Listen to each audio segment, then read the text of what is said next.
Go, go, Power Rangers! We just did a storyline in which Draken fought against the Power Rangers. He's an evil Tommy from a different universe. In this storyline, this Power Rangers comic is incredible. Now it's time for a few bridging storylines against Finster. So, what is Finster's plan? Today we're going to explore that as we set up for the next Draken storyline. That's right, he will be returning. In the following months since Rita and Draken's disappearance, there have been no sightings of giant monsters attacking across the globe. But even without the monsters, the Rangers have been traveling all over the planet, helping anyone in need from natural disasters. However, still with a recently repaired command center and Zordon missing, the Rangers have found themselves stretched thin, tending to the world's needs. Right now, Trini and Kim jump out of Zosma's lair while Kim shouts, "Go, go, go, go!" Laser beams shoot at the two of them as Trini tightens her grip on the satchel around her arm. Kim turns back to try and provide cover fire, but after shooting down some rocks onto the monsters, Trini radios to Jason that they got the staff. They need an exit route now. Jason tells her, according to the map, they're in the collections district. Teleportation dampeners only extend to the edge of the city. They need to keep heading north so that they can rendezvous with Alpha along the cliff. And over in Oklahoma, Zach radios in that they've just gotten most of the homes evacuated, but this tornado is turning fast. It's headed straight towards downtown. Jason pulls up the maps and he tells him that he's right. It's turning due south and it's not anywhere near dissipating. Tommy continues to teleport civilians out of harm's way while Jason asks Billy if he's got anything to stop this. Billy explains that the tornadoes form underneath a very certain set of weather conditions in which 3 different types of air come together. Tommy shouts they need a way to stop it, and Billy tells him they could freeze the air directly in its path. Zach calls out that he's on it, and then Jason starts getting another warning. He tells Kim and Trini to be careful. The rocks around them are going to, but before he could finish, the rocks around them explode. As the 2 girls pull themselves out from underneath the rubble, Zosma's men begin to surround them. Jason yells to Alpha that he needs to do it now, but while Kim and Trini try to hold off the goons, the pink laser fires down, driving the force back. As Kim's Dino Zord flies by, the girls quickly grab onto the rescue ropes, flying with it. Over in Oklahoma, Zach reports that he was just barely able to stop that tornado, and Alpha radios back that he's got the girls safe and sound. A short while back at the command center, Jason wipes the sweat off his forehead, letting out a sigh of relief. Once everyone gets out of their suits, Trini says that Zosma was not happy to see them run off with one of his prized items. But hey, he did steal it first. As Trini pulls out the last part of Zordon's staff, Saba tells them, "Well done, Rangers." And Zach asks if it'll really bring back Zordon. Saba says that in theory, yes. While I've maintained a tether to Zordon in our dimension through the Morphin grid, we need a physical tether to him. Kim steps up saying, and here she thought they'd be back to normal in no time. Zach then tells her that without Rita, they're actually making a difference in the world. He'd argue that they're doing better than just normal. Saba says, indeed, you are correct. Now please allow Alpha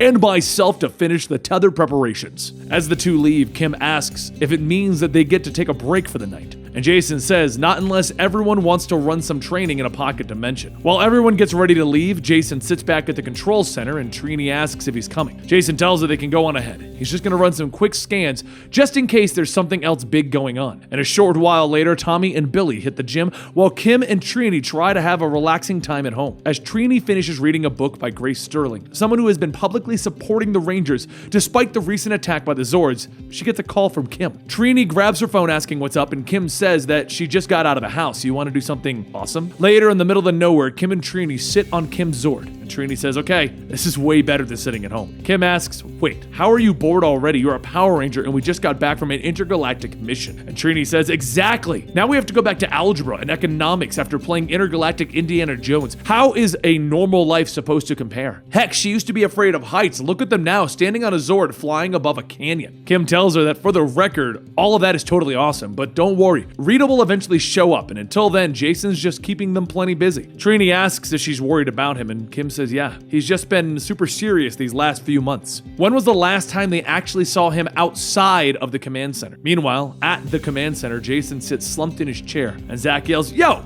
you're sleeping here now? It's like 10, seriously, you gotta let it go. Jason says, yeah, I know, but there's something missing. There's always something. Just then, reports of an earthquake in Dubai are displayed on the screen, and Jason messages everyone that they've got something. Within moments, the Rangers are in Dubai helping support the Infinity Tower, and they all begin cheering Awesome job. That's when a light shines in the Megazord and a voice yells, "Nice work, the people of Dubai are in your debt. Unfortunately, it looks like your downtime is about to end. My name is Grace Sterling, and we need to talk." Once the building is put back and supported, the Rangers teleport down to the building by Grace, and she tells them that she's sorry for the sudden drop-in, but there's something urgent. Since she happened to be in Dubai when the earthquake hit, she thought it would be best to speak with them in person. Jason tells her, okay, and Grace goes on stating that about a month ago, a two-person Promethean plane disappeared over the Carpathian Mountains. The Romanian government has done flybys, and they've sent out locals to search for them, but they've all come back with nothing. Jason asks, what were the pilots going out there for? And Grace explains that they were visually surveying the region, and shortly before the plane disappeared, they reported a thick purple fog. The problem is that once they used the satellites to look in the area, they found a village in the center, one that doesn't show up on any maps and has no records. Billy asks how exactly does their scanning technology work, and Grace tells him that that's a good question. They use a type of hard light filtering. The fog must have been masking whatever's underneath it. Kim asks, so she's saying that there's a whole village that no one's ever heard of, hidden by an illusion? And Grace tells her yes. To make matters even more pressing, further scans have shown that it was inhabited by people and many other things. She holds up an image of Finster, and Jason asks, how long ago were these taken? Grace says that they were taken today, and it's fortunate that she was in Dubai, as it looks like this is more up their alley than the Romanian government's. The Rangers quickly teleport to the area, and once they get there, they find all of the buildings empty. They look around the quiet village with two men appearing out of nowhere, asking if they've seen the Master. Jason says that depends on who their Master is, and the men tell him that the Master is wonderful. They owe their lives to the Master. Come, they shall all go see the Master.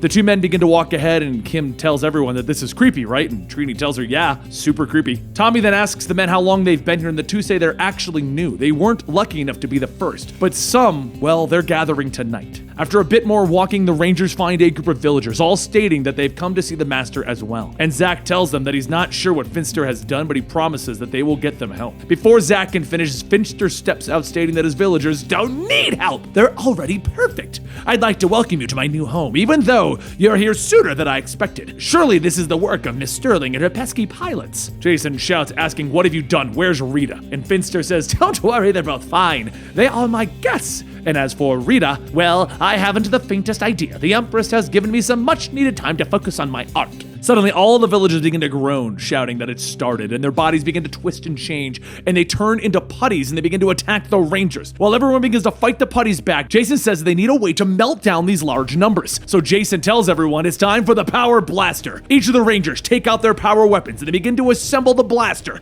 And once it's ready, they fire into the swarm of putties. The blast rips through the group, and Finster looks back at the two men who guided the Rangers here, asking, ready? The two begin to yell, yes, and they begin to transform, and as they finish, one turns into a giant armadillo and the other into a boar. Tommy says that they need to hurry and get inside of the castle, and Trini yells that they've got this covered, go on ahead. Seconds later, Tommy and Jason teleport into the castle, and they begin to hear calls for help. They run over to find the pilots who are locked up in a cell, but before Jason can let them out, Tommy says, wait, don't these guys look like the other townspeople? And the pilots ask, what? No, we're the real thing. Back outside, Carmadillo says, Carmadillo gonna get you. And Kim asks, that's its name? Zach tells her, hey, at least it's original. And the boar shouts, Borlock, greatest pig gizzard ever to be brought forth. Over in the castle, Jason gets to work opening the cell doors, stating that they're just gonna have to take their chances. And during the escape, Tommy asks what happened to them. One of the pilots says that Finster tortured them. He says that he was studying them for art, but it was a good thing that Miss Sterling was after him. Tommy says, wait, Grace Sterling was after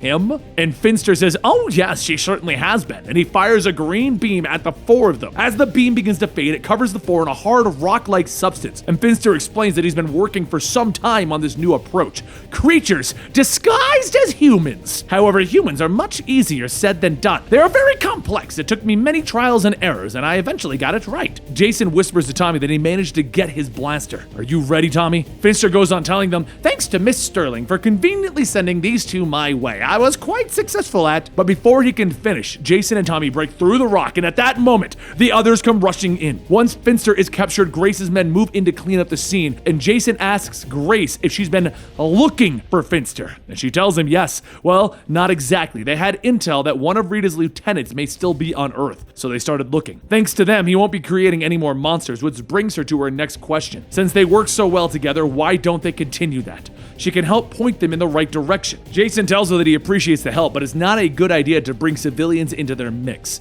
He's sure that she understands. She says that if they change their mind, they know where to find her. And Back at the command center, Jason begins to watch over the news when Zach teleports in. He says that they should probably reconsider Grace's offer, and Jason asks why they would do that. Zach explains that for one, getting pointed in the right direction is never a bad thing. Plus, judging by her team, she has a worldwide network at her fingers. Jason turns to the computer, telling him, Zordon will be back soon. And Zach asks, what if it's not soon, Jason? Just then the warning goes off and the screen changes to the news that Barcelona is being attacked by a monster, and it was originally a man who transformed into that monster. Zach says that they're Finsters. How many of his creations got out? And over in Finster's cell, Finster sits back and he smiles. After Jason and Zach arrive in Barcelona, a short while later, everyone else teleports in and Kim asks what's going on. Zach tells her that the news said it started off as a human and then suddenly it wasn't. And then Jason says that it's only one of the two though, with Trini asking where's the other. Alpha radios in, stating Toronto. Witnesses there are saying the same thing. The monster started human, but then it changed in front of everyone. Jason looks back to Tommy, Kim, and Trini,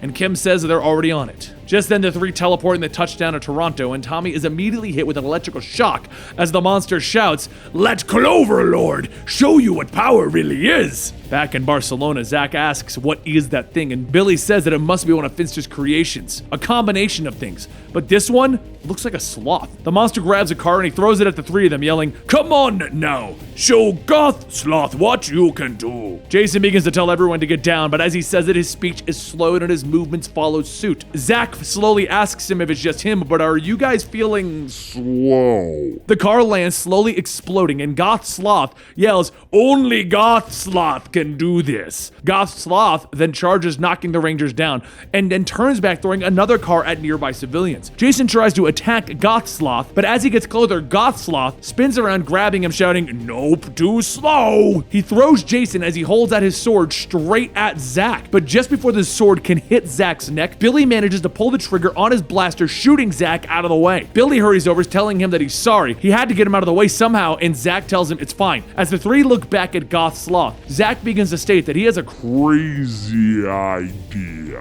He radios to Kim asking when their guy is going in for another charge attack. And Kim tells him he's supercharging right now, actually. So Zach yells, "Perfect." As he disappears, he teleports behind Goth Sloth, grabbing him, and a second later, he teleports the two of them to Toronto, right in front of Cloverlord, firing another blast. The electrical charge hits Goth Sloth, and he bursts into flames. Cloverlord shouts, "No, that wasn't supposed to happen!" And Zach tells him, "Sorry, but you can insert a witty quip right here." Cloverlord shouts, "Charge, charge, charge!" But before he can get off another discharge, the Rangers all unload their weapons into him, and once the monsters are taken care of, everyone heads back to the command center where Jason asks how many more are there. Finster says, "Well, I wouldn't say for certain, but I've been creating them for months. They're spread throughout the world, traveling to their heart's desire." Trini says that there must be a way to track them, and Finster tells her, "Of course I don't have one. If I knew where they were going, I would be able to control them. This is a decided lack of control. It's randomness and chaos. It's art." Trini then says that this isn't art, and Finster walks back to his cell, stating, "To each their own. Art is such a subjective matter after all. But don't worry, we'll have plenty of opportunities to judge for yourselves. Today is just the beginning." As Finster is placed back into his cell, Kim says, "Okay, we have to go over our options here. How long until Zordon is back?" And Saba tells her that they are certainly close, but the tethering process has created unexpected complications. It could be several days at least. While everyone tries to figure out their next move, the proximity alert goes off, and Billy looks at the screen, stating that they're not going to believe who's there. Outside, Grace tells everyone that they don't have time for this open up, and the Rangers teleport outside. Without wasting any time, she begins to tell them that she needs to talk to Zordon. Tommy asks how she even got here, and before she could answer, Alpha says. Grace looks at him and says that it's been a while, but to answer their question, yes, she knows about Zordon for one very simple reason, and the reason they all need to listen to her. Jason asks, "Why's that?" Grace tells them, "I was the original Red Ranger." And there you have it. The Finster storyline begins. Now, don't worry, it's not that long, but we will be covering it. We will be going into the situation with the Power Rangers, but they are hyping up the next plot. Draken coming to invade the entire Power Rangers multiverse. So subscribe to here, right here at Comicstorian, if you want to get more Power Rangers videos. And don't forget, you can also follow us on Twitter at Comicstorian. And the names on the screen now or a little bit after I'm talking are our Patreons who were kind enough to help us get through some of the tough times here on YouTube. If you want to consider being on the screen right now, the link is down below, and I'll see you later.